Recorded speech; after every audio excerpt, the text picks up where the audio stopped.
Okay, do you all? So I'm Martijn Scherrenberg from Jessa Hospital in Belgium, and together with Valerie from the Hasselt University, I will discuss the organizational blueprint and scientific protocol of NWE-Chance. So the main objective of the NWE-Chance project and the pilot study is to evaluate the feasibility of the home hospitalization strategy, not only for the patient, but also for nurses, cardiologists, and the informal caregiver. And we will do that by taking questionnaires of acceptance, satisfaction, and usability, both for the patient and the cardiologist and nurse. We will also map the safety of our home hospitalization strategy and the platform use by the patients. We also want to have an idea to have the, of the induced costs and revenues, and last but not least also make a blueprint of the organizational and operational plan based on our experience in the 3 clinical centers, so that other hospitals can use that when they want to implement home hospitalization. So the pilots can be divided in 5 phases. So the first phase is like screening the patients, which patients we want to include. Educate this patient about home hospitalization, because in Belgium, for example, it's something completely new. Also important to get the informed consent and the inclusion. But also important is that the 3 clinical centers have different experience in delivering home care. So Isola already did a pilot in 2005 with Chance at Home, where they delivered home hospitalization. They also did already IV treatment at home, and it was very successful. And it's now part of the standard care, but so they are very experienced in delivering home hospitalization. Maastricht also have some experience in delivering home infusion therapy and early discharge. It's not part of standard care, but they have some experience, and they have an organization ready to deliver home hospitalization. In Jessa, in Hasselt, or in Belgium, we have no experience in giving home care. We have some telemonitoring organization, but not for delivering care at home, not even to deliver home infusion therapy. So we have no experience. So therefore, we have some differences in the inclusion of patients, because Isola and Maastricht have a good organization, a 24-hour organization for home hospitalization.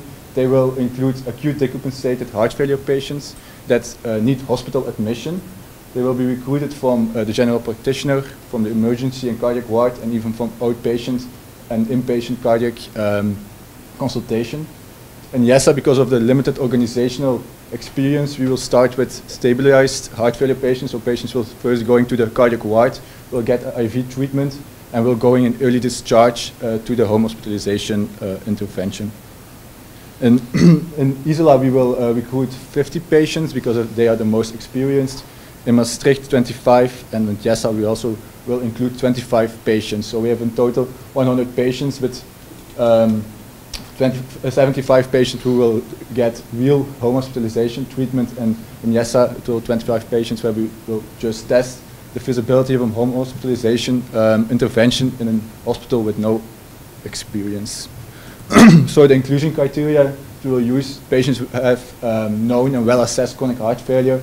It's important that they live in the wide proximity of the hospital. It depends a little bit on the hospital, how far. So in Isola, it's like 30 kilometers. And so they have to live independently or sufficiently supported at home or in a nursing home. So they have to be able to use the application, the weight scale, or the and the blood pressure device. So then time point 2 is the start of the home hospitalization. So that's the first visit of the nurse at the patient's home with the installation of the technology. The first measurements will be done then. The IV therapy will be started. Patients will be educated, and we will also take a smartphone usage survey to get an idea of the digital literacy or smartphone literacy of the patient. So Daniel already told something about it, but so the NWE-Chance strategy, the strategy is actually an integrated strategy where we will use the Sensium technology, so the Sensium patch for heart rate, respiratory rate, posture, and activity. And we will use that to see if there is, to follow up the patient's progress during the home hospitalization. Furthermore, the patient will get a smartphone application a blood pressure device, a weight scale, and a pulse oximetry, so that we have all these things in the caregiver platform. And we will use this this strategy integrated pathway to adapt the IV therapy for patients, and with this main goal in the future to reduce rehospitalizations, to hopefully reduce costs. It's a question, and but most important, to increase the quality of life of heart failure patients in the last years of their lives, because heart failure is a disease with a high mortality. So education is also important. We will use educational videos in the app or in another way. We will also use education protocols, so that in every clinical center the education of patients will be the same, and then we will link the feasibility of the intervention with the digital literacy, the smartphone literacy of the patient, because that can also be important. That for some patients who are not digital literate, that they maybe not like or not can use the intervention. Then the third phase is the intervention. So in the intervention, a nurse will visit the patient daily, will follow up the clinical status of the patient, will adapt the IV medication, will report falls, infection, and delirium. So like Dr. de Kleuver said, these are things that we expect to be lower in home hospitalization in comparison with in-hospital treatment. And then the patient measurements will be done. The Sensient patch will automatically record these data, and then the patient will measure his blood pressure and weight. Also, here is a little difference in the intervention because of the differences in experience. So Isla already has the Chance platform of the Chance at home hospitalization, and they will use NWE-Chance platform on top of that for medical decisions. We will take venous blood samples and clinical examinations for the medical decisions. In Maastricht is almost the same. The only difference is that they don't have the Chance at home platform, so they will only use the NWE-Chance platform with venous blood samples and clinical examinations. So in Jessa we will not do IV treatment, so we will just test the technical feasibility of the home hospitalization, the technology, and we will there will be less medical decisions. But if we have to make medical decisions, it will be done on the NWE-Chance platform, the venous blood sample, and the clinical examination. So, and then I'm giving the word to Valerie. So a little bit more information on the outcomes that we will measure during our trials. So for the first objective, we will look at the feasibility of the NWE-Chance platform and home hospitalization. So we have the acceptance, satisfaction, and usability questionnaires, the safety and the platform use, and then the costs. So for the questionnaires, we will have this questionnaire on digital literacy or use of smartphone in the beginning for the patients, and then all the other questionnaires are at the end of the home hospitalization intervention, where we will look at the technology acceptance, but also at the satisfaction, both for the patients as for the healthcare professionals on this program and on the technology. And more specifically, we will also have questionnaires on the system usability, so how user-friendly is this technology, so both the smartphone application and the clinical dashboard for the professionals. Safety, really important aspect when we will move home care to clinical care to the home situation. 30 days after inclusion, for every patient, we will look at the major adverse events, where the number of rehospitalizations is really important, but also all-cause mortality or other major adverse cardiovascular events. And during the home hospitalization period, the nurses will also map moderate adverse events like the delirium, the infection, and the falling trauma, because that are the adverse effects where we hope to see a difference compared to hospital admissions. And then the smaller adverse events, also important for the quality of life of patients. We will look if there are any problems with the technology, like for example rash because of the, for example, the patch technology, etc. Then we also have the data available on the platform use. We can look at the compliance of the patients performing their measurements. We can analyze how frequently the patients, for example, look up the educational information. We can analyze the time spent by the care professionals on the clinical dashboard. And also really important is that we will look at the amount and the type of technical problems.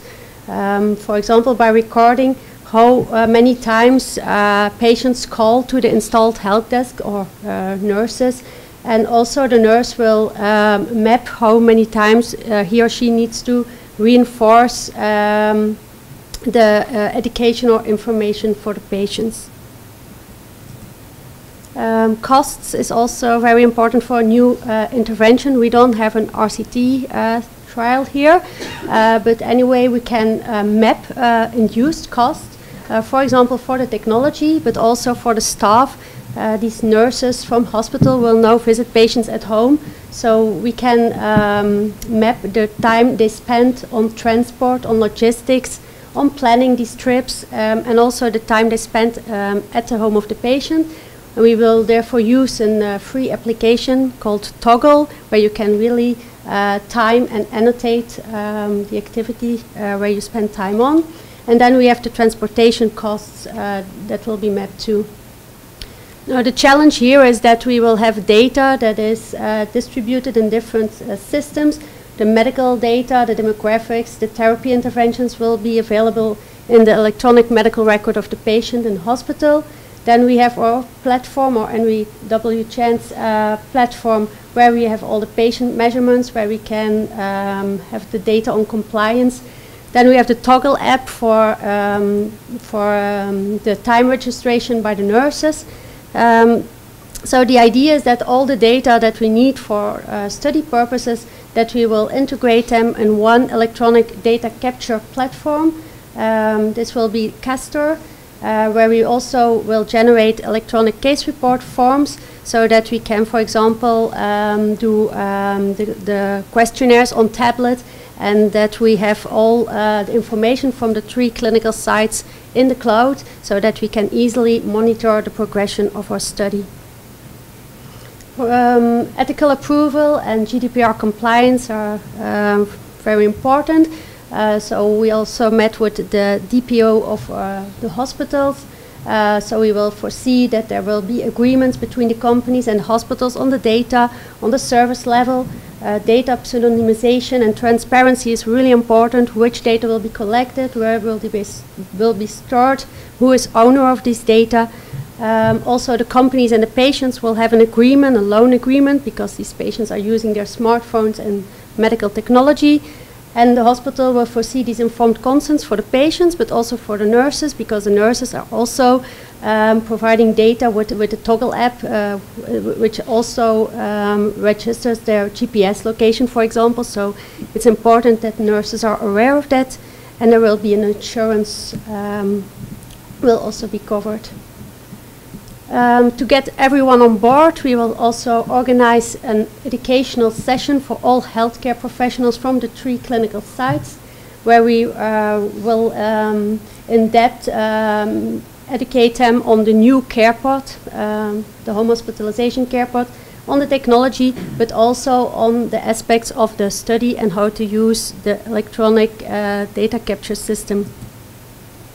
And then, like Ed already explained, so Isela has a lot of experience in home hospitalization. All this information on how to reorganize your hospital to allow home hospitalization will be mapped in an operational organization plan, so that we can facilitate upscaling and replication in other hospitals and other regions. We can share good practices and guidelines for implementation. And Isela also already made a kind of more practical hands-on assessment criteria, where you can assess if your hospital is ready for home hospitalization. So I'd like to end with that. If there are any questions, I'm glad to answer.